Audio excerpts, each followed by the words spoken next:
La légende Calig-Morvan, c'est une trilogie. Le deuxième volume s'intitule Le sang de la pierre philosophale. On se situe un an après le premier tome, un an après la prophétie de Viviane.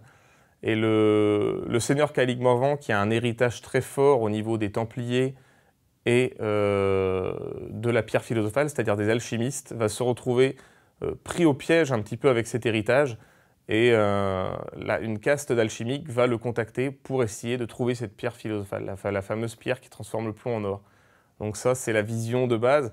Il va traverser encore la Bretagne en quête de cette fameuse pierre, qui est plus une image qu'une pierre physique. C'est plus pour sublimer un peu l'âme. On peut y voir plusieurs images également. Le plomb en or, c'est vraiment l'image de base. Après, ça va beaucoup plus loin. Et bien évidemment, toute cette quête sera encore liée au destin d'Aella, sa fille qui reste encore et toujours la descendante de la fée Viviane et dont les pouvoirs commencent à se révéler peu à peu, ainsi que la véritable nature du sang qui coule dans ses veines. Donc on va vraiment découvrir cette jeune fille qui devient une jeune femme et qui se perd un peu dans cette magie et dans les choix qu'elle devra faire tout au long du roman. On est marin de père en fils dans ma famille. Et je suis devenu auteur un peu plus tard, parce que je n'étais pas vraiment ce qu'on peut appeler un bon élève en français.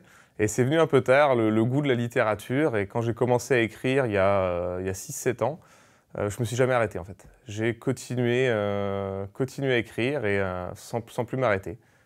Donc j'ai écrit un peu de littérature maritime. Maintenant, je suis quand même plus axé sur la littérature de l'imaginaire, et essentiellement celtique. On traverse les légendes, donc à partir du moment où on a l'esprit un petit peu ouvert, qu'on aime un petit peu rêver et sortir du quotidien, la légende de Calig-Morvan, il n'y a aucune restriction. Il faut juste se laisser aller et lire un peu d'imaginaire pour rêver, quoi.